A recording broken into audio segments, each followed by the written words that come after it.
రాష్ట్రంలో red book రాజ్యాంగంతో ఈరోజు రాష్ట్రంలో ఎమర్జెన్సీ తరహా పరిస్థితులు ఈరోజు రాష్ట్రంలో నెలకొని ఉన్నాయి అని చెప్పడానికి రాష్ట్రంలో జరుగుతా ఉన్న అనేక ఘటనలన్నీ కూడా ఇవాళ రాష్ట్రంలో ఉన్న ఎమర్జెన్సీ పరిస్థితులను కంటికి కనపడేట్టుగా చూపిస్తాయి. ఆశ్చర్యం కలిగించే విషయాలు నేను అడుగుతా ఉన్నాను. ఇదే చంద్రబాబు నాయుడు గారి ప్రభుత్వాన్ని అడుగుతా ఉన్నాను, చంద్రబాబు నాయుడిని అడుగుతా ఉన్నాను.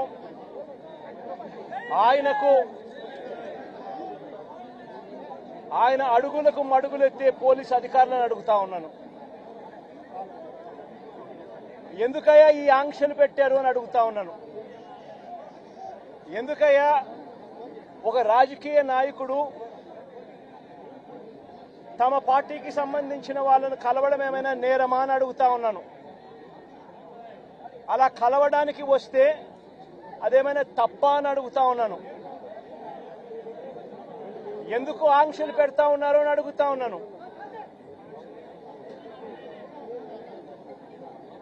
నా కార్యక్రమానికి నన్ను అభిమానించే వాళ్ళు ఎవరైనా కూడా వస్తే తప్పేమిటి అని అడుగుతా ఉన్నాను. వాళ్ళని రానివ్వకుండా ఏకంగా రోడ్లన్నీ తోవారు. సందులు బొందులు ఎక్కడి నుంచి అయితే బండ్లు వస్తాయని అనుకుంటున్నారో, టూ వీలర్స్ వస్తాయని అనుకుంటున్నారో రాకుండా చేసేందుకు ఏకంగా రోడ్లను తవ్విన అద్భుతమైన పరిస్థితి బహుశా ప్రపంచ చరిత్రలో ఏ రాజకీయ పార్టీకి ఉండదేమో, ఒక చంద్రబాబు నాయుడు గారి పార్టీకి తప్ప.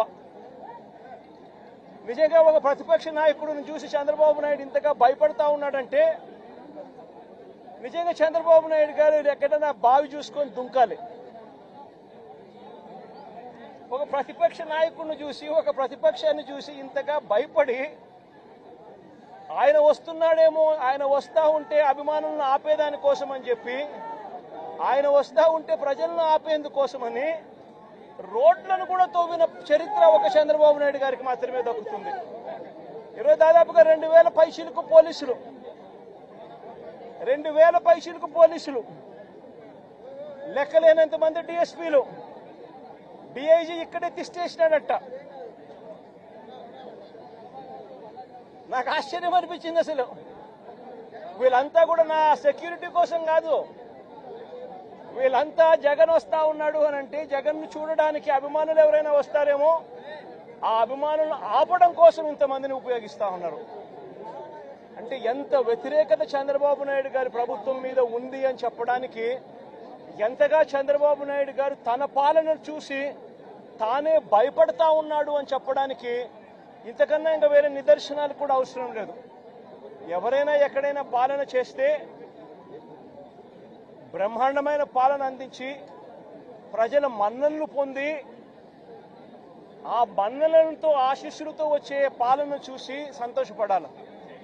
కానీ ఇక్కడ అడుగు పెట్టినప్పటి నుంచి, పాలన మొదలైనప్పటి నుంచి సూపర్ 6లు, సూపర్ 7లు అని అంటూ ప్రజలంతా వెన్నుపోటు పొడిచాడు. పాలనంతా అబద్దాలు, మోసాలతో కూడిన పాలన చేశాడు. వ్యవస్థలన్నీ పూర్తిగా నీరుగారిపోయిన పరిస్థితులు కనిపిస్తా ఉన్నాయి. స్కూళ్లు నాశనమైపోయాయి.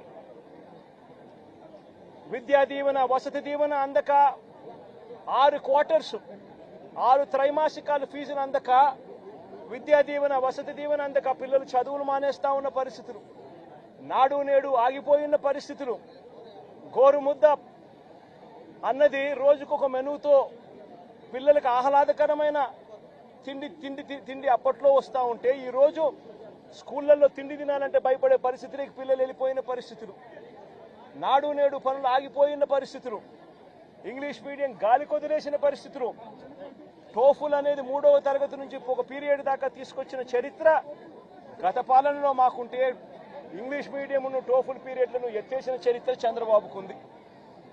ఆరోగ్యశ్రీ సేవలు గత 14 నెలలుగా చంద్రబాబు నాయుడు ముఖ్యమంత్రి అయిన తర్వాత నెలకు 300 కోట్ల రూపాయలు ఖర్చు అయ్యే ఆరోగ్యశ్రీని దాదాపుగా 4000 కోట్ల రూపాయలు బకాయిలు పెట్టాడు ఈ పెద్ద మనిషి. ఆరోగ్య ఆసరా గాలికెళ్లిపోయిన పరిస్థితి.